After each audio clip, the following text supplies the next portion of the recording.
Hi there, good morning. It's Mahabodhi here again.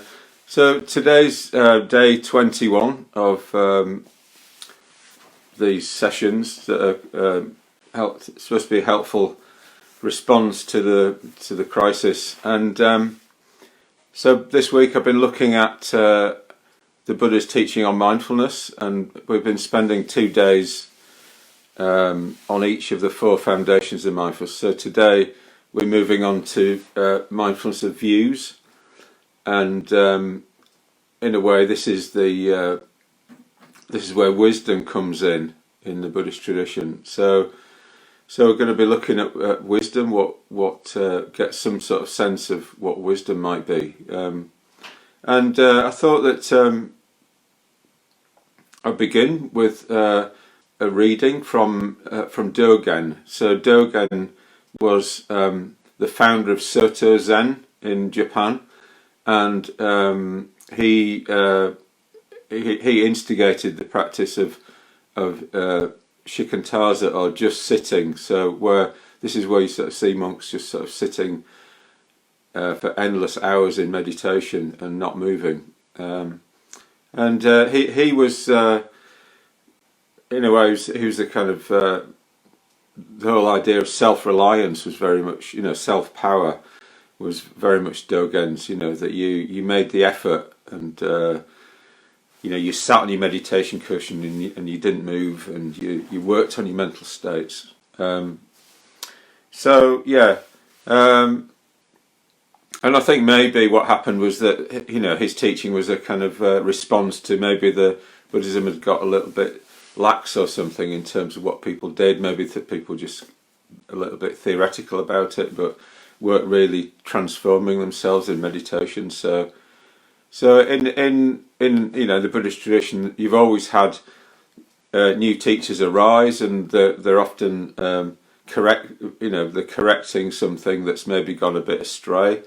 It's a living tradition, and like anything, things atrophy and then they have to be brought back into life.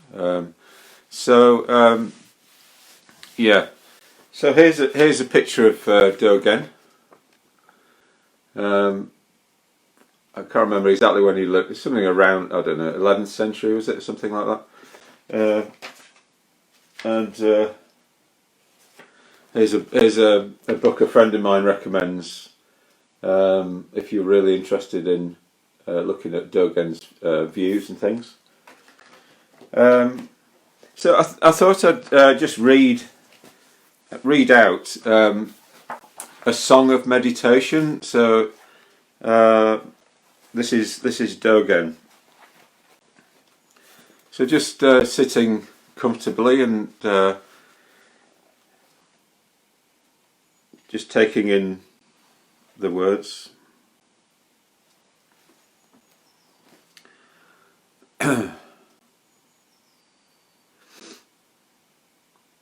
I'll say a little bit about this later, afterwards as well.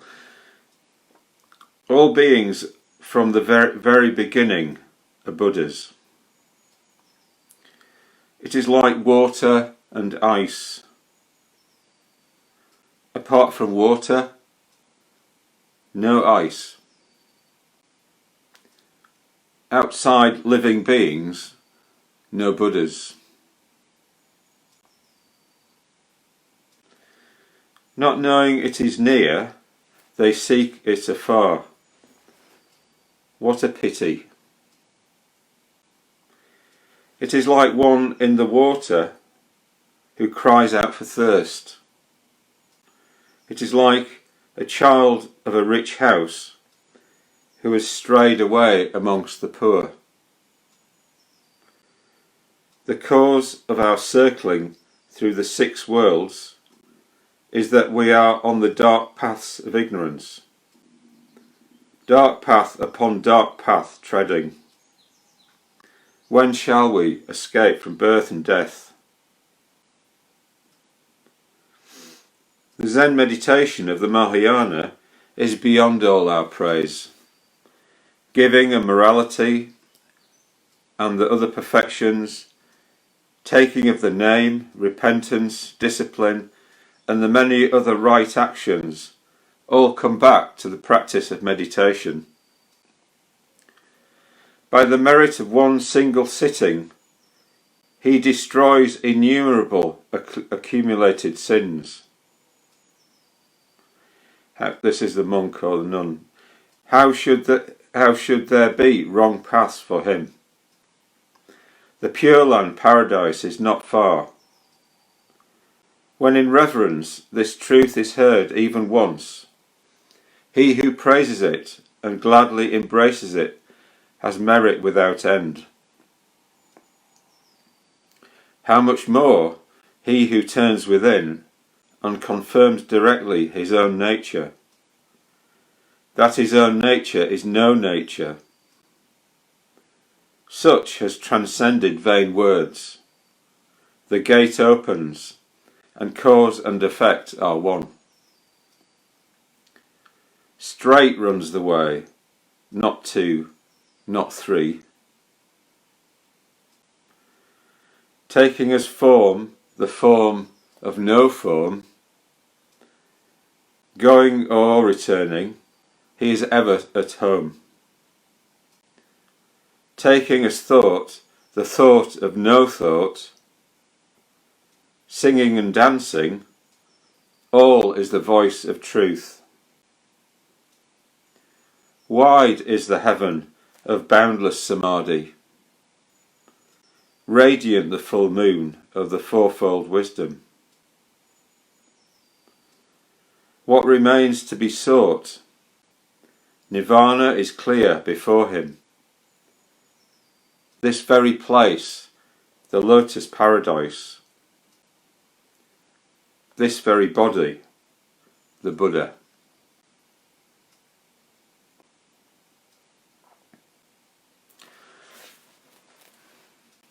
So Dogen very much kind of emphasised, in a way, the importance of just being here in the present moment, which has obviously been picked up a lot by mindfulness teachers around the world.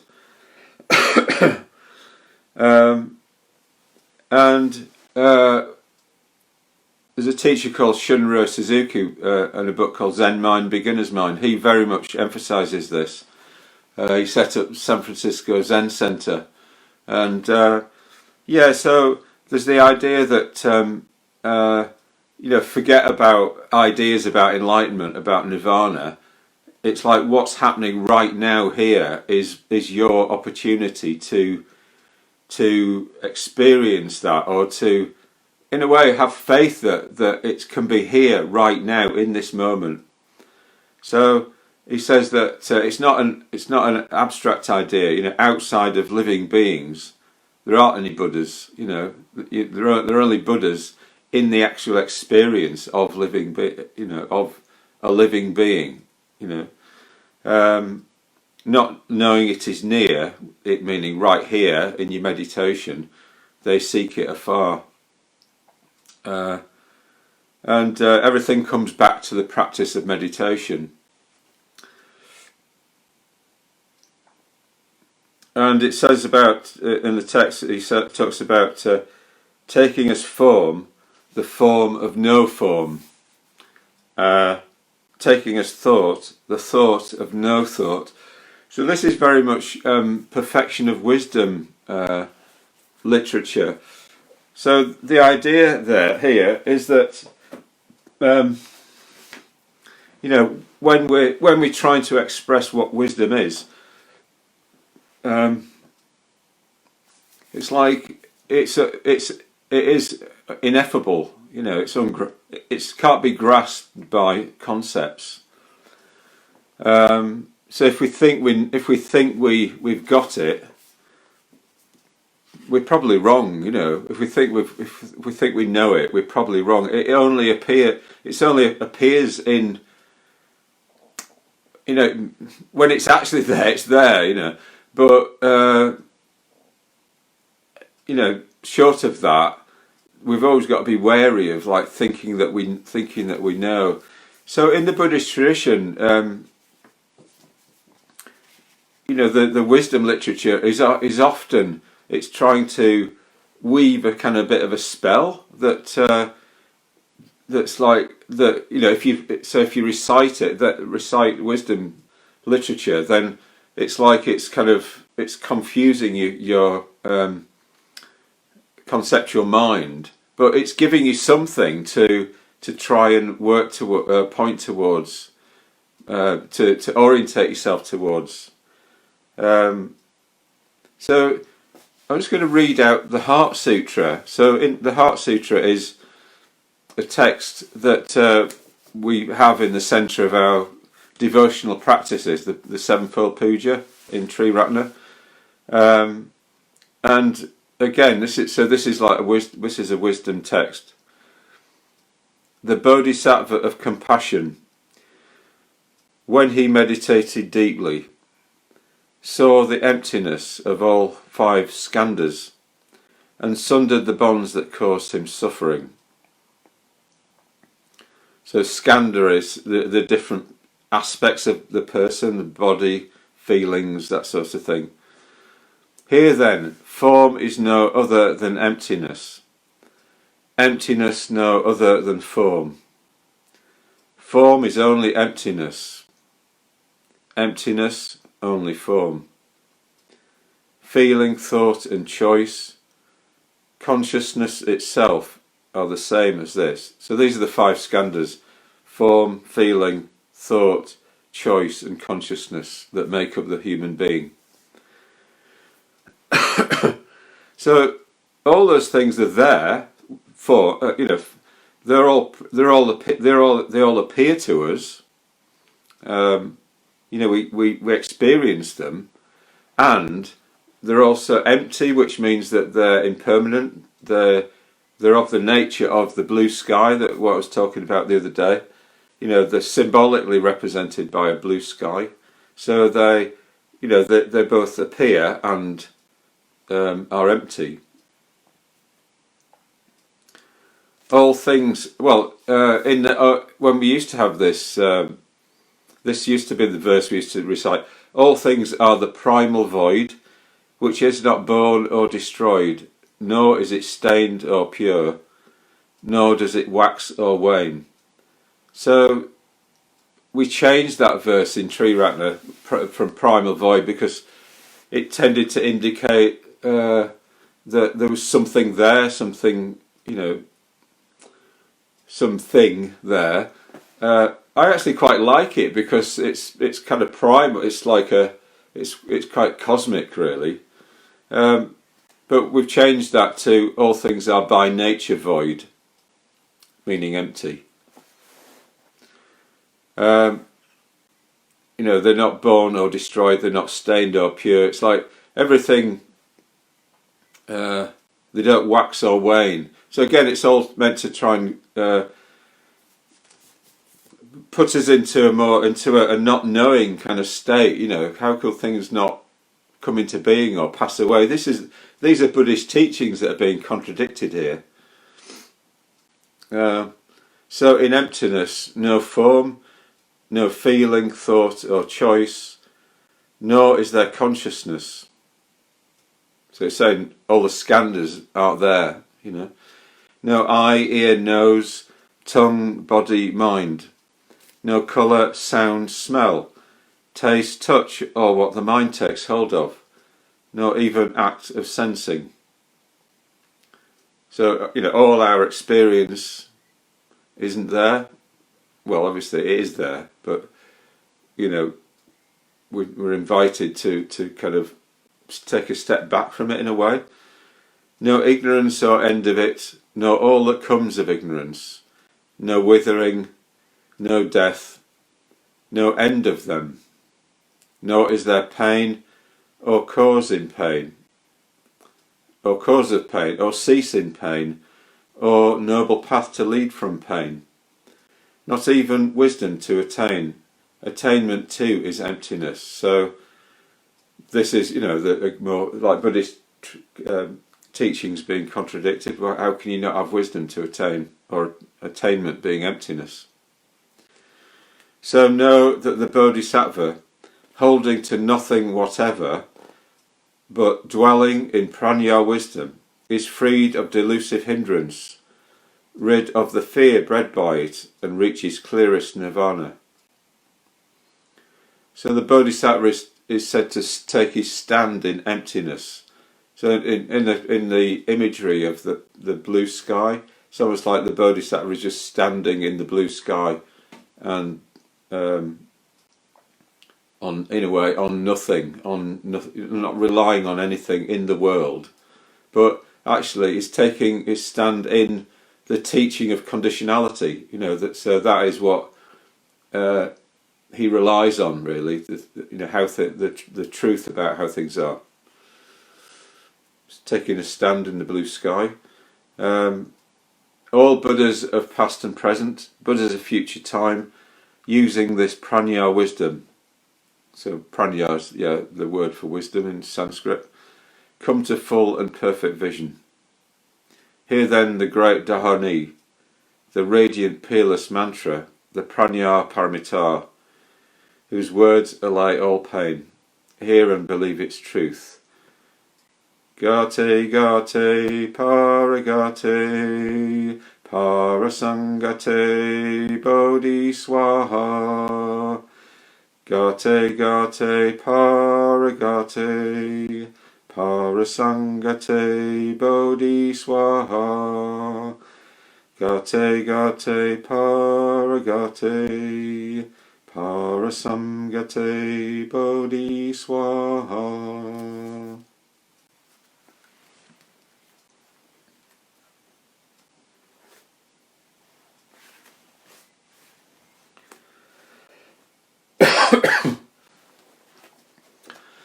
So later on I'm going to be exploring contemplation of views, and wisdom is very much the outcome of that. So when we're trying to get our views in line with reality, we're trying to work towards wisdom. And I just mentioned, because I talked about this earlier in the week, about the Dalai Lama being kind of behind an initiative which was all about bringing science and Buddhism kind of together in understanding, and he had he had this guy called Francisco Varela, who was a disciple of Chogyam Trungpa, and he was a cognitive scientist, and so in 1992 this book came out called The Embodied Mind. Varela, Evan Thompson and Eleanor Roche, and it's quite an important book, this, in the understanding of bringing science and Buddhism together, and so just mentioning it. But it's interesting, the title. So what he talks about in the book is that there have been three basic ways in which cognitive science has understood things. So first of all, there's something called it's like the kind of, I don't remember the exact term now, something like the mind as a computer. So this is very much how people think about things these days. They think, oh yeah, the mind is just like a computer. You just put a program into it and something comes out the other end. And this is very much how, the scientific view of the mind. But what that ignores really is the fact that you can't really say science can't measure what's going on inside a person's experience. That's only accessible to themselves. Science only measures what it can see from the outside. So there's a danger in all of that we end up thinking that we are just computers, and therefore objects. And but in Buddhism, it's really important that we see that we're not objects. We're centers of experience who suffer and have joys, and that this is what Buddhism is about, and this is what meditation is about, and ethical practice is about. It's about bringing about a different sort of consciousness from the inside outwards, you know. So in the book he talks about that model, and also goes into Buddhism. So he talks about cognitive science on the one hand and Buddhism on the other, so he brings the two together. The second type of way of looking at the mind, cognitive science, is that the mind isn't like a computer, it's more like a load of different selves or something, that are kind of different in competition with each other. So we often talk about that sometimes in meditation teaching, about having a load of different selves within us, and having a conversation between them. So this is more of a psychological kind of approach. But the third kind is the third kind of way of looking at the mind is that it is always embodied. It was never not in a body, in a living world of experience. So yeah, this. So, and what's accessed here is the idea of phenomenology. So phenomenology was a kind of a branch of philosophy where it was like the Husserl and Heidegger were the central people, and then Jean-Paul Sartre came out of that as well, or responded to that. And basically, the idea is that if you get away from all theory about things, if you don't theorize about stuff, what can you say about your experience? Well, all you can say is that you're here in the world, in a living world, as if you've been thrown here, as if you've just appeared here. You can't say how you've got here. That's theory. And then you just got to make the best out of it, out of what you know, what's here. And Heidegger said that what you do, the appropriate response to that is to care, is caring about your response. And he had a real critique of technology, that technology was just taking over and making us into kind of automatons, and we were forgetting about our own being.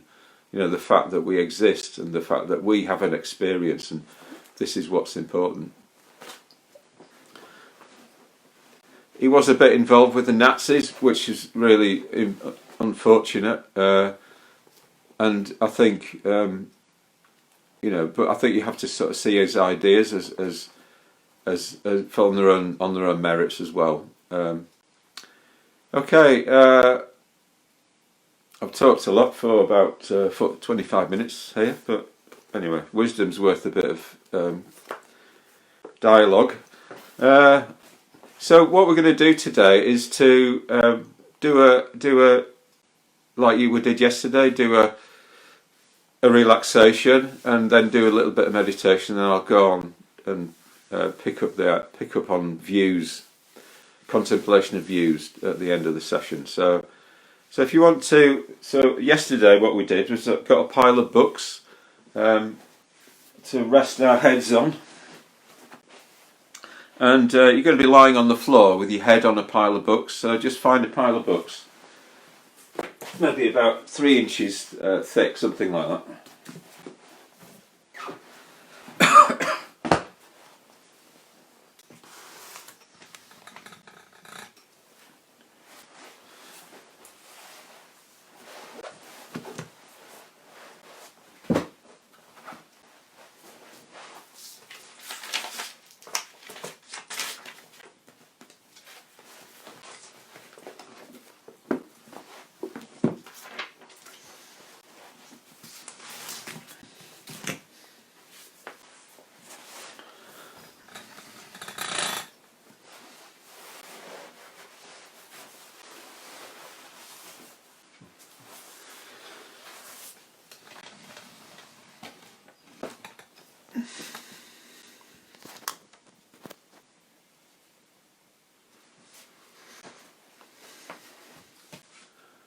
Oh, sorry. That's better. So just begin by just resting on your elbows,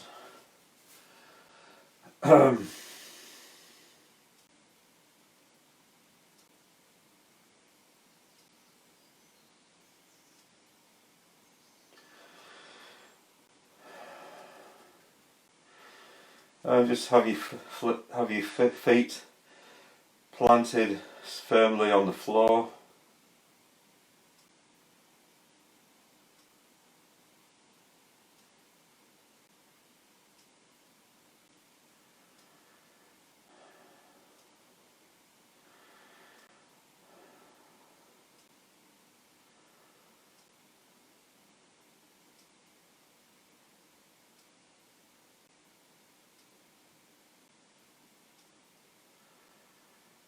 And just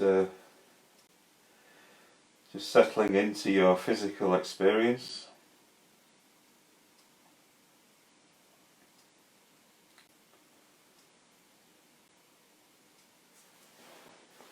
And then just unfurling your spine along the floor and just resting your head on the books, not your neck, just your head. And have your arms down by your sides.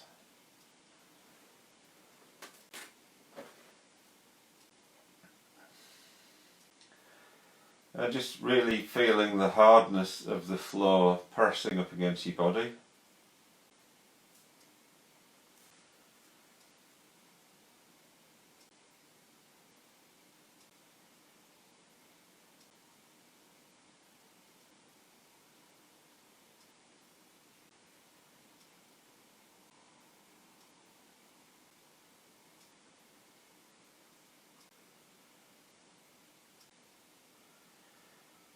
And being aware of the bones of your body, kind of supporting your weight, and the way that your knees are rising up towards the ceiling, supported by the bones of your legs, the weight's going down through the bones of your legs.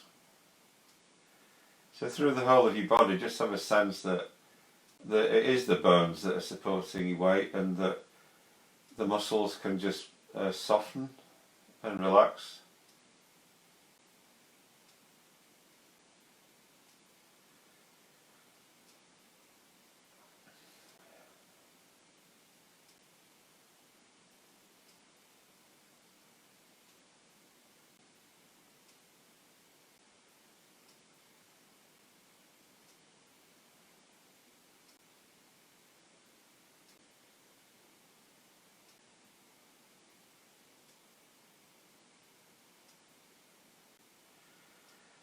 So relaxing in your jaw, just imagining that your head is very round, and that the flesh on your scalp and on your face is just becoming looser, and is lifting off. A bit of space is appearing between the bone and the flesh on the head.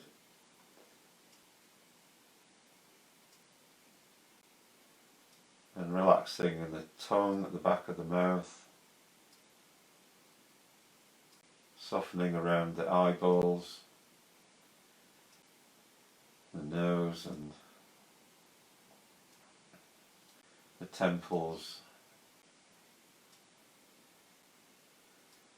I'm just really feeling the weight of your head pressing down on the books. Just giving your head to the books.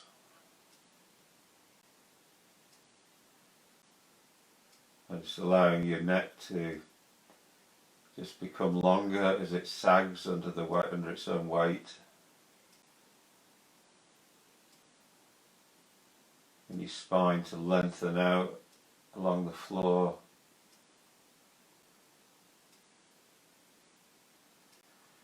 And your back to spread out sideways across the floor.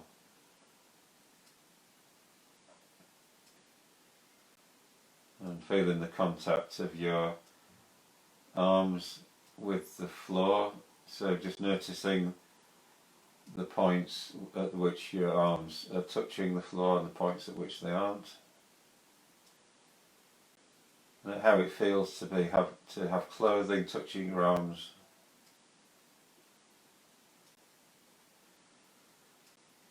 And how does it feel for your rib cage to be pressing downwards? And how does it feel in the back, in your back, where your ribs are touching the ground?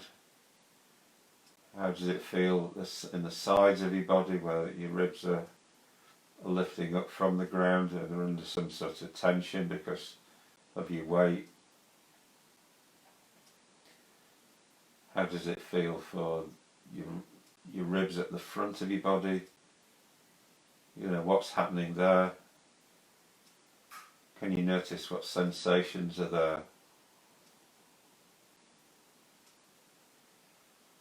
And how does it feel to have your legs pointing up towards the ceiling? Noticing any sensations and tension in your legs. Maybe that you can feel a kind of the shape of your muscles in a kind of there's a certain sort of tension in your legs, just due to the fact of your muscles being there and having a particular shape, and they're pulling in a particular way on each other. And being aware of your kneecaps and the sensations in your kneecaps, what shape your kneecaps are making in the world. And what are the sensations that are connecting your kneecaps with the tops of your calves and tops of your shins? Is there any sensation that's going on there? And what's happening down the front of your shins, kind of further down near to your ankles? Can you notice sensation that's happening down there?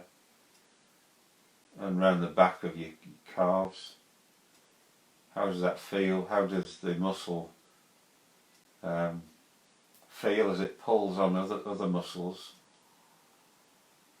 The tension between the different muscle groups.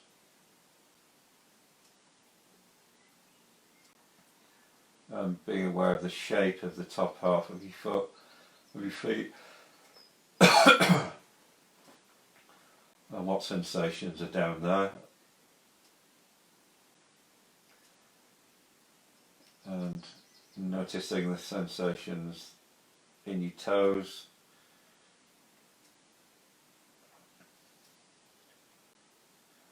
Paying attention to your, first of all, to your big toe, and how big toes, and how does it feel to have a space there between your big toe and the next toe?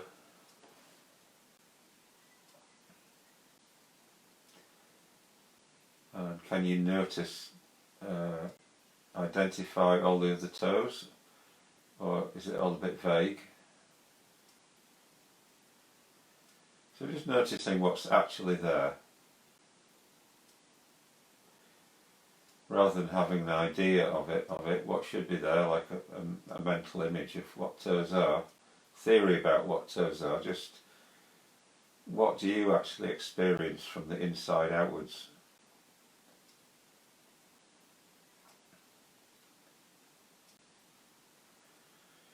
And then taking your attention to the soles of your feet. So there's the ball of your foot. How does that feel? And there's your heel. So can you notice different sensations in different parts of your heel? Maybe the back of your heel feels different from the front of your heel as it touches the ground.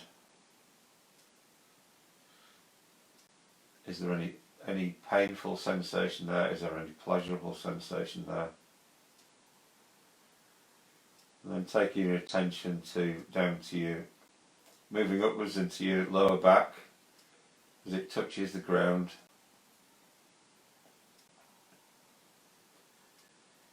can you notice any feelings of discomfort or ease there? Pleasure, spaciousness, is there any pain there? So not judging anything that you come across as good or bad, just accepting it as your experience,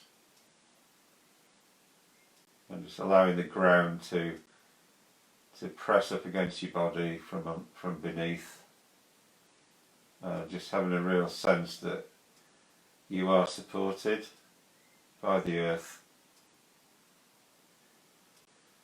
So the upper part of your back is supported by the earth. Shoulders will be touching the earth, the ground a little bit somewhere. Where is that? Can you notice that? And your head again is touching the books. What shape is it making as it does that? And what's the general sense of your whole head as it presses against the books? And is there any feeling of pulling in your face due to the gravity just pulling your head down towards the books?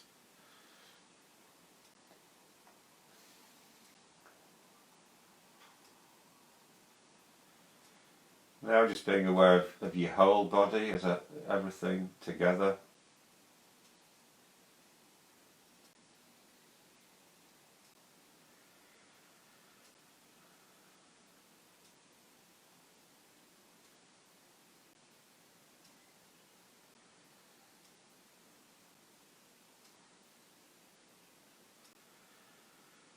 And just remembering the poem by Dogen, Song of Meditation, what he's saying about outside of living beings, no Buddhas, this very body, the Buddha. So it's like, just this is what we're working with.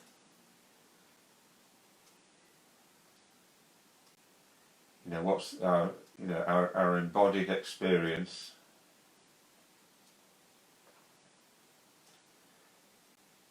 Yeah, so our mind and body are interconnected, and emotions are interconnected. So our mental states show up in our body influences our mental states. Just having a sense of a wholeness there, a whole person, and just taking care of that whole person, and trying to have a sense that we want to try and take this whole person in the direction of Buddhahood, of wisdom, of enlightenment.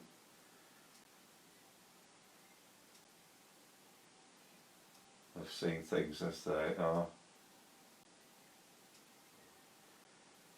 So now, in a minute, we're going to just meditate. So we're not going to meditate for that long, because it'll turn into quite a long class otherwise. So just kind of acknowledging the position of your body at the moment, and acknowledging the fact that in a minute you're going to be moving your body, so not doing that yet.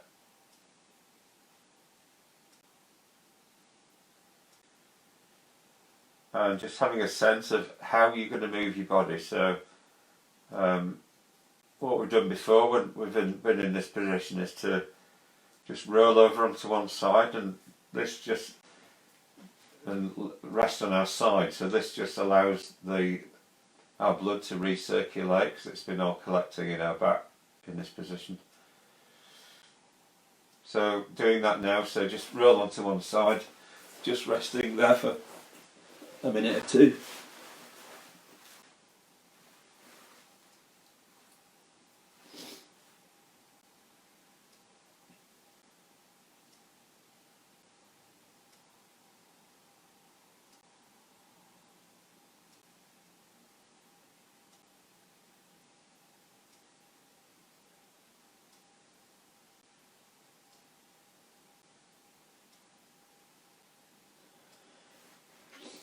So we're always looking for connecting with ourselves in every position that we're in, so just keep connecting with you and your experience.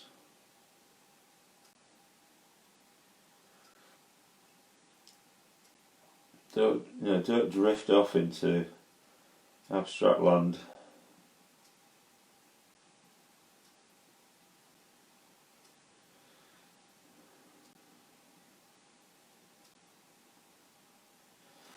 And then going onto your hands and knees. And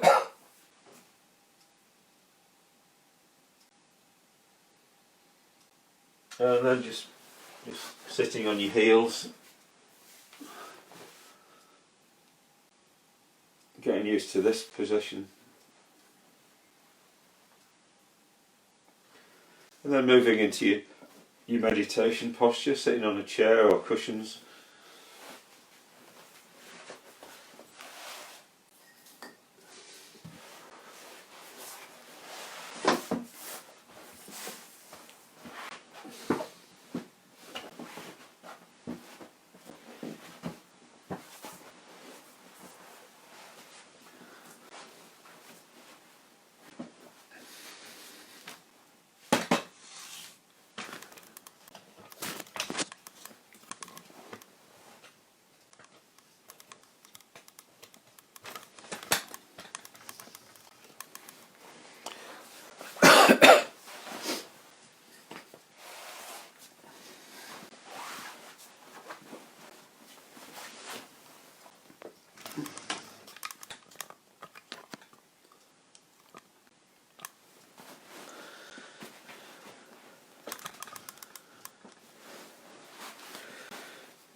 So keep turning towards your experience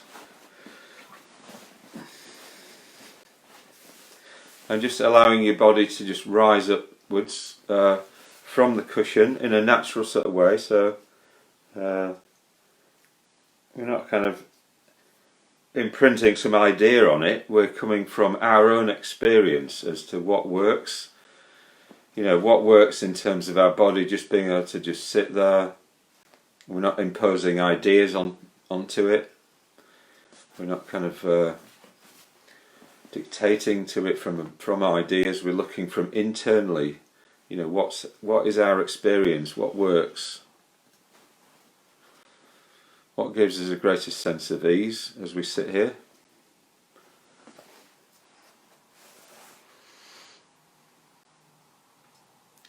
And then we're just going to do a little bit of the mindfulness of breathing. So just watching the breath.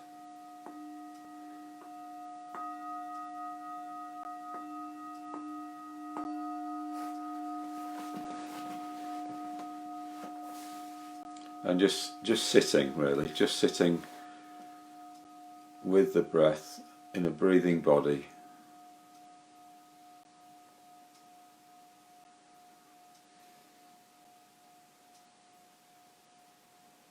Experiencing everything that's there from the inside outwards. Our lived experience in a living world.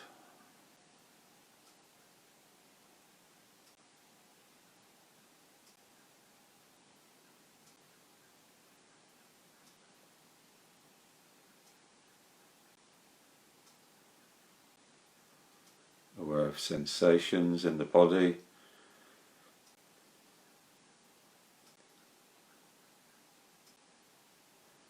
Just balancing the spine so that it takes the weight down into the ground.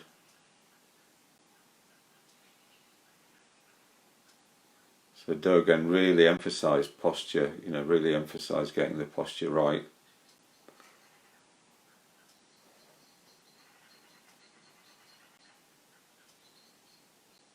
But what he meant by that is natural. It's just natural. If we can get the balance in the posture, then we can just relax, we can let go. let go in the legs.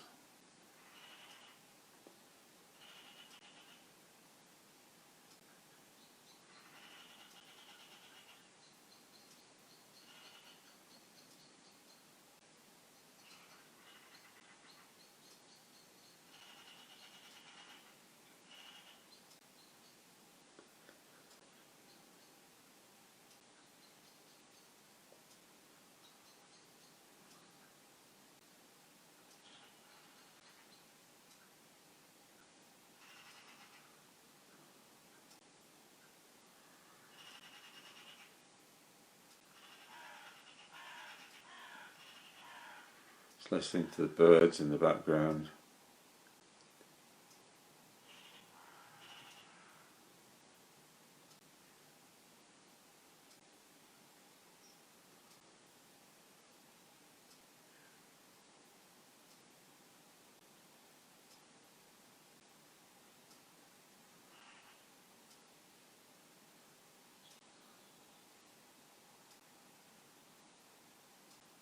So just letting the mind rest in the body,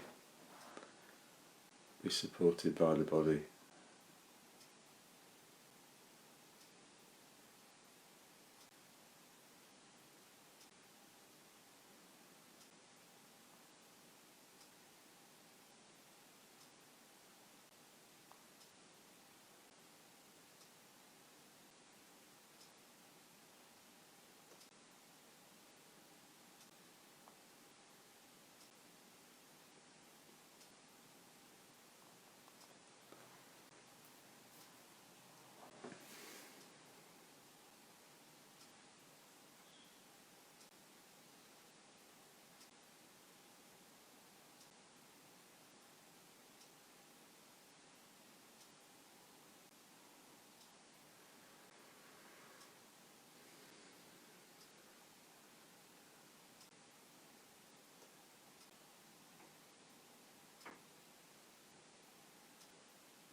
Just watching the breath come and go.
Just have a little stretch.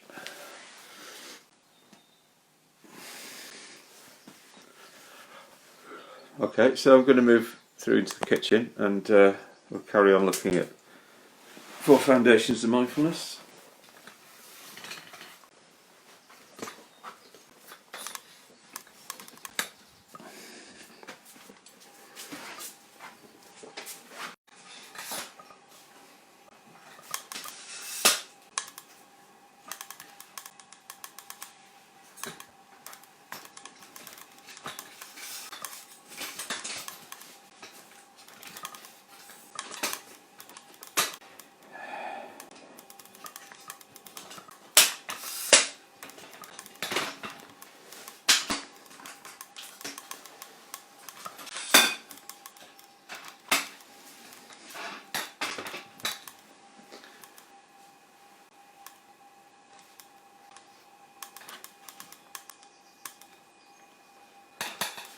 Okay.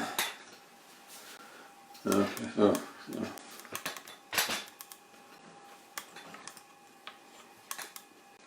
What's happening here?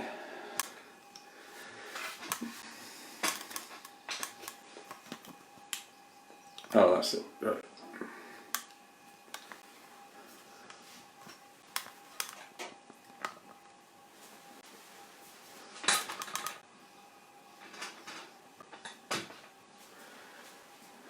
Oh, it's all a bit wonky today for some reason.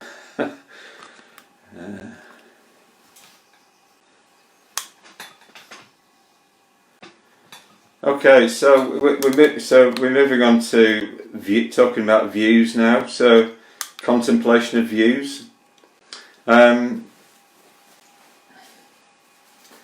So in previous days, I've dealt with the four foundations of mindfulness: body, feeling, mind, which includes emotion, and views. And I've talked about how the central teaching in Buddhism is that everything arises and depends on conditions. So, with any of these parts of the human being, we have conditions that help bring that particular state about. So body conditions the mind, feeling, which is pleasure and pain, conditions the mind and emotions.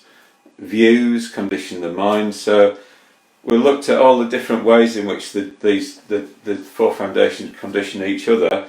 So we're now on to views, how views condition the other foundations. And I've gone into all of these now because we've covered them in earlier sessions. So just to review though. So basically we've had the idea that views condition the body because the view that we have about the body is important. So if we just think the body is a thing, if we're vague about what the body is, and how relaxation happens. So relaxation is that, it's unfurling a fist, it's a physical thing. But if we think it's something other than that, we won't be able to relax because we're not understanding it clearly enough, So our perspective on physical things is really important, that we sort of see what's actually there and we work with what's actually there, and we don't go bumping into things thinking that that they're not there, or so we bring a perspective to our body, and that is helpful. And if we don't have that perspective, then we're not going to be able to turn the body into to being a source of well-being and happiness for ourselves and for others.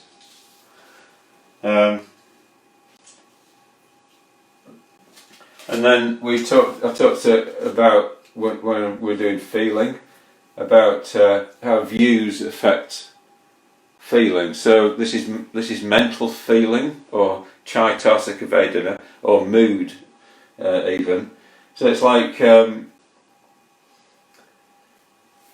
what we think up here. So if we think, I'm, if our views about ourselves. So say we're estimating ourselves as something. We're making, we've got low self-esteem, for instance. Then that leads to us feeling a bit. It's painful, painful. If we've got inflation, self-inflation, that leads to pleasure here. What we're looking for is an accurate view of ourselves. So an accurate view of ourselves is that we're like everybody else, really. We're good at sometimes some things we're good at, some things we're not so good at, and but we can all change. We can all develop ourselves and become better at things. So the idea of being better than, or worse than, or even equal to is not helpful in Buddhism. That's what conceit. The idea of conceit is, seeing yourself as better than, or worse than, or equal to. everything arises in condition and in dependence on conditions, so it can change. And then we also looked at how views affect mind, and so this is, I talked about, if we've got two different views, we have to think about them. If we're clear about what we think, then we don't need to think. So, so when we're thinking in meditation, if we find ourselves thinking in meditation, then it's only because we're kind of not really kind of clear about what we're doing. If we're really clear about something, so say for instance, you've got somebody who's a tennis player and they're really clear what they're trying to do, how they're gonna sort of send that ball over the net, and they're focused and they're not in two minds about it. So it works, and it's the same with anything like, if somebody's clear about something, then they don't need to think about it. So I was talking about, today's topic is wisdom, and so I was talking about Dogen's views on, outside of living beings, no Buddhas. So what we're aiming at in Buddhism is something called right view. So right view is a view here that leads, that in a way is wisdom, is a wise view. We're looking to cultivate wisdom up here. So when we have wisdom, then we accept things that we can't change. We're very clear about how everything works. So we don't try and make things do things that they're not capable of. What we do in life. So here is this is action, emotions, thinking, attention. So what we bring our attention to is wise. Our emotions are in line with wisdom. So views condition emotions. So we invest in things that are actually going to bring happiness. So maybe we invest in looking after people, or trying to maintain a wise perspective, so that when we act in the world, we're not creating a mess. We're creating something that is actually helpful for people. So within wisdom would be the cultivation of loving kindness, of compassion, of patience, of wise attention, of wisdom in terms of communication. So saying the right thing at the right time for people. So what we develop up here is really having an effect on everything out here, so that's why we always come back to wisdom readings in the centre in Buddhism. So we're always kind of coming back to what would be an enlightened perspective on this. So we hear things like the Heart Sutra and or Song of Meditation, and it reminds us of the bigger picture of what wisdom might actually look like from the inside. And then we have something to kind of aspire to, And so I did a bit of thinking around wisdom and views and that sort of thing.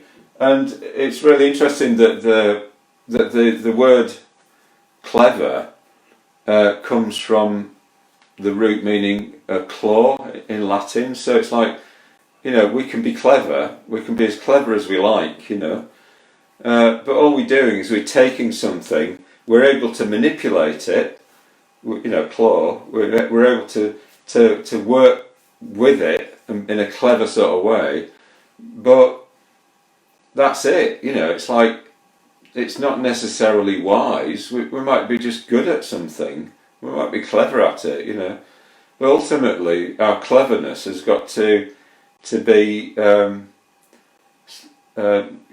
subsumed within a bigger perspective, which is a kind of wise perspective. So when we're kind of we're making new technologies and basically, we're kind of reinventing the wheel and biotechnology and all this sort of stuff. It's clever. We're being clever, and it will be helpful in some sorts of ways. It'll mean that maybe if you have a robot, you don't have to have the human beings just going out and doing all the work. But human beings have to have something to do. So it's a bit like you never lose the problem of when you bring in new technology of how do human beings use it, or how are we ethical in that situation? Do we use that technology or do we not use it? So you never get away from this phenomenological perspective, which is like, well, you're always the centre of experience, and what do you do from the inside outwards? So I'm really appreciating doing these talks, because it's given me a chance to explore some of the things I'm interested in, and things like the topics like that are some of those. So okay, so that'll do for today, and then tomorrow we've got the last of the 8 sessions on the 4 foundations of mindfulness. So we'll be looking at how the arrow goes in the other direction towards creating. How do we create right view? How do we create wisdom? So that's for tomorrow. Okay. All right. Thank you very much. Thanks very much. See ya.